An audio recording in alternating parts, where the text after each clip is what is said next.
Hello everyone. Today I am going to read a book that I have been liking for a very long time, and I have a copy of it right here.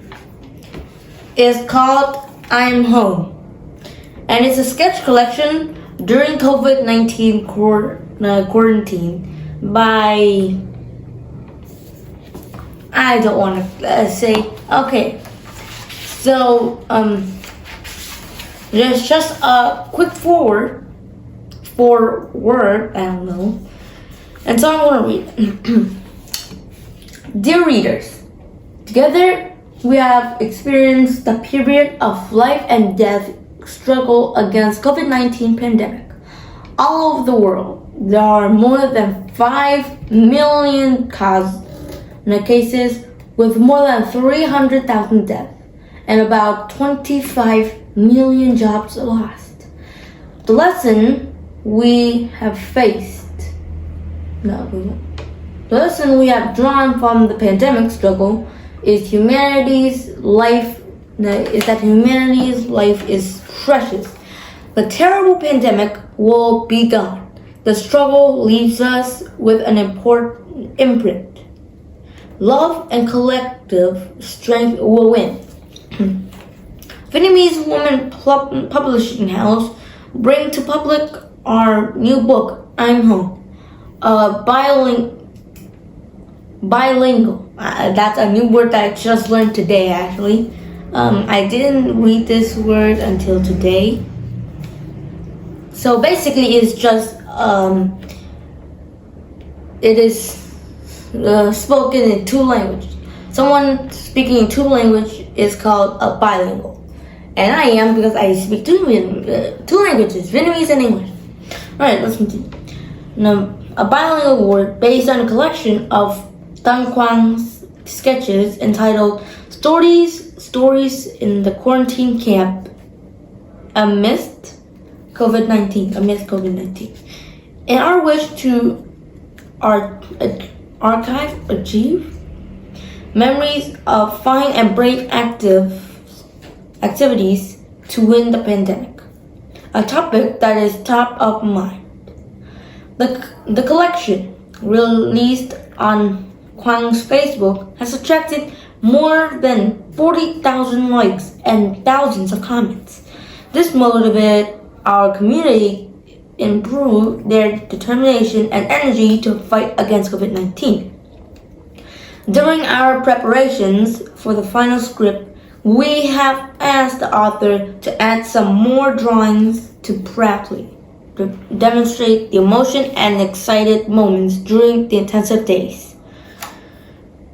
Thanks to all. This I'm Home not only expresses a lively, humorous, and humane daily life, and a kind and painstaking of medical treatments engaged with people and students back from abroad during the 14 days quarantine. Now it's 21, I think. But also brings to light young generations thinking about man-to-man emotion and the significant life under the same roof of Vietnam. The book has perfectly exposed the people's feeling of appreciation towards those who have sacrificed their own interests to keep the country in peace. Vietnam will win the pandemic.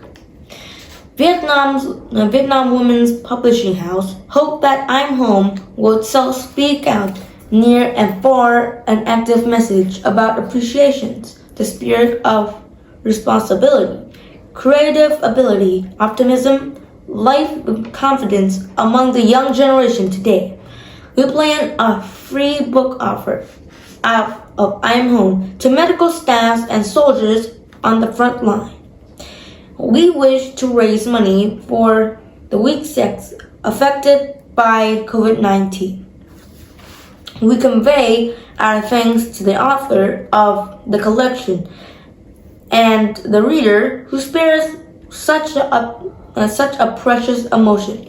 Vietnam's Women's Publishing House. And that's the foreword. All right. So now we'll go into the book, the actual story. London.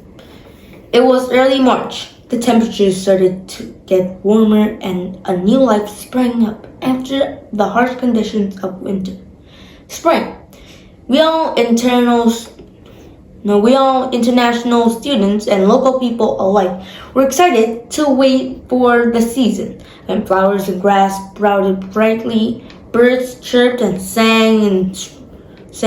In spring, I usually took a walk in the parks or along the banks of the river Thames, a hive of activity where various communal cultural activities were arranged.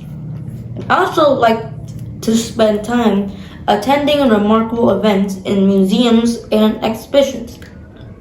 But everything changed with the widespread penetration of the intense COVID-19 penetration.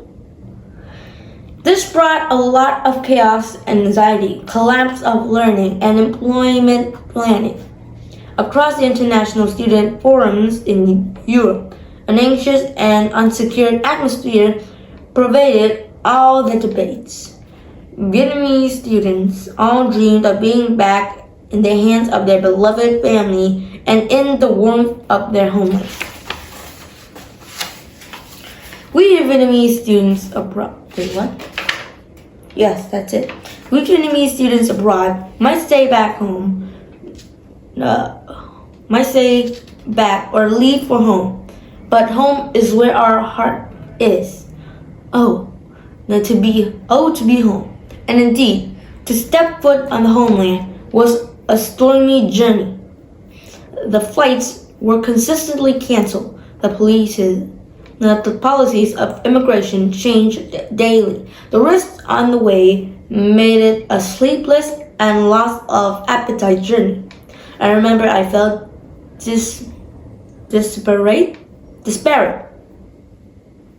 desperate, and lost any time the flight was canceled, and cried in happiness when our country decided to send more flights within a week to take us home.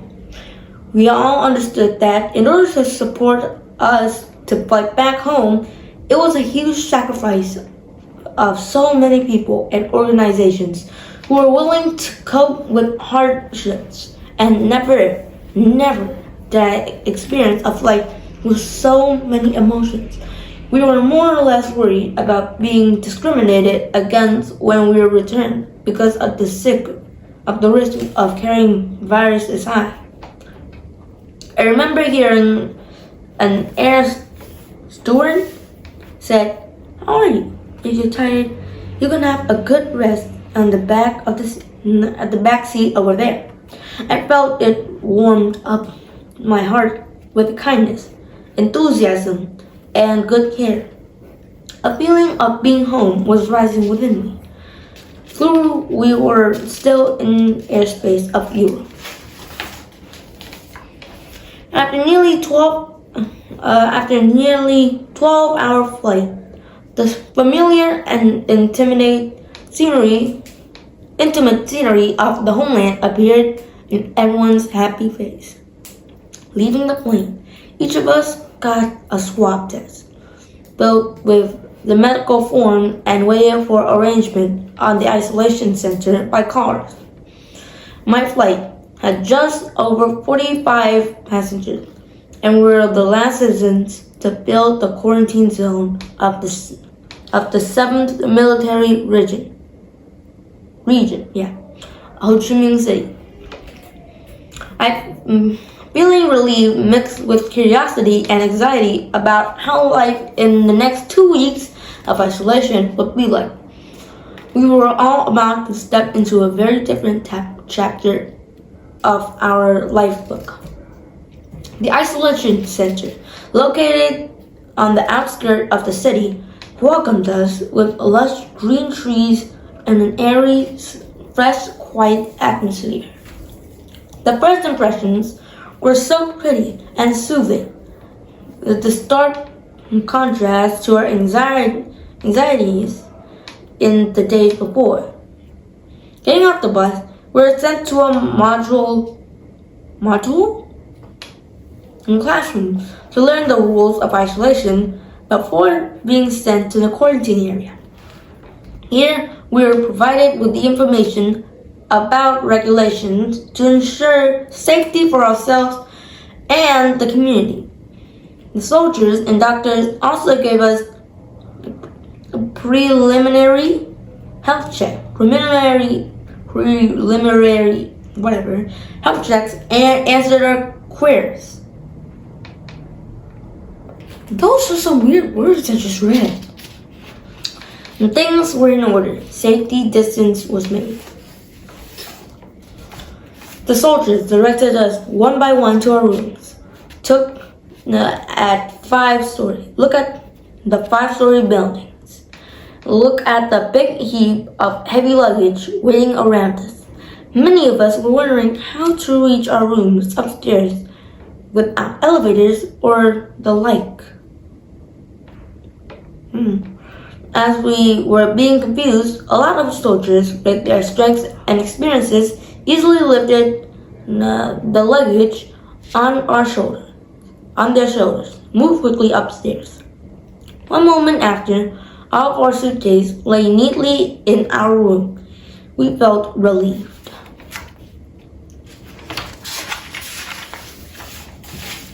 Every morning, it was the staff who delivered food, water, and supplies to each of the 11 wards on each floor of the 2 5-story buildings, where each ward housed 3 to 8 people. What a lot of weight to carry. Despite the laborers' work, they all were happy, enthusiastic, and thoughtful. They all maintained strict military discipline, being on time and cooperative. No lifts, no pulleys, no technical aids. Things were done manually with love and honesty. Each of us staying at the camp got to take a swab twice. The first time at arrival and the second time before leaving home. Being negative for all these tests, you would be awarded a certificate confirming that you are free from COVID-19 infections. The medical staff ought to wear PPEs, protecting gears, for safety while in contact with us. What an endurance! Their hard work was multiplied due to the terrible hot weather in Saigon. One day, a doctor persuaded me to draw her with longer legs. I smiled to agreement. However, on the second thought, I couldn't please her because I had promised to picturize the truth. So I was drawing her as she was. Short feet. The medical staff were managing to classify more than 1,000 test samples of quarantined people. Working under high pressure, they never showed displeasure, smiles on their lips, cooperation in their heart. They were always happy to answer any of our questions. When any one of us tested positive, the medical staff treated us effectively and, on the other hand, calmed down our anxiety. The medical staff spent days and weeks at the quarantine center, but before being allowed to visit home, they were quarantined for 2 more weeks because they had been in contact with COVID-19 patients. What a great sacrifice. Once a doctor said to me with a friendly voice that she had not been with her children for nearly 2 months. Everyone had their own impressive stories. They had one common thing: work for the country, for the community, and also for those who they had never met once. All of us, from the bottom of our heart, appreciated their presence as much as the presence of our beloved family members. Desperately waiting for the swabbing test results. God bless me. Please do not let Miss V to visit me. Please do not let Miss V to visit me. Back home, after a long journey through a lot of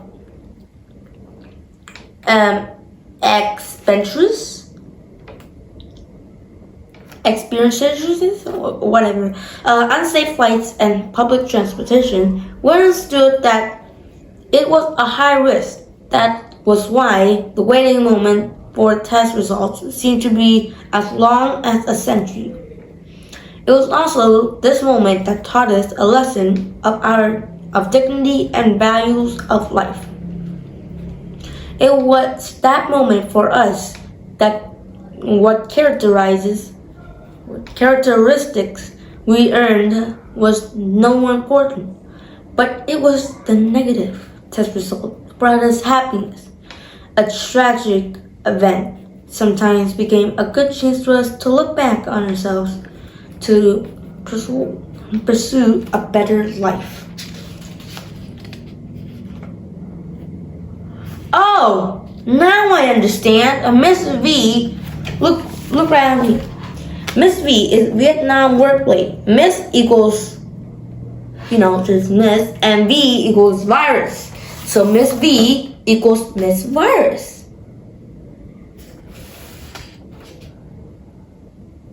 So if we put them together, we have COVID, like COVID.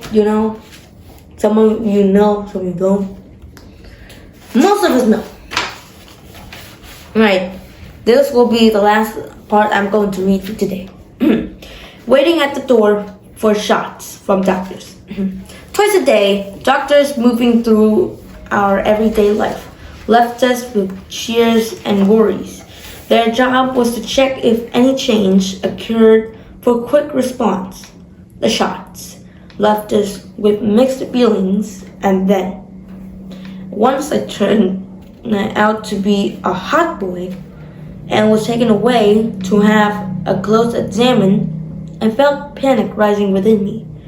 At last, it turned to be hot at 37.5 degrees Celsius because I failed to drink enough water and slept too much. Back in my room, I struggled with 4 liters of water a day. Alright, that's it. That is all the parts I'm going to be reading today. All the arts are amazing. If you want to relook it back, here is the word forward. This is the start of the story. This is a picture of London. And then the picture of the trip in the plane. The picture of them being taught at the school, I think so, to know about the regulations, I think. The picture of them going into the quarantine site. The story of the quarantine site. And then we got the picture of doctors. These are the pictures of the doctors going around to do the test and actually do some work.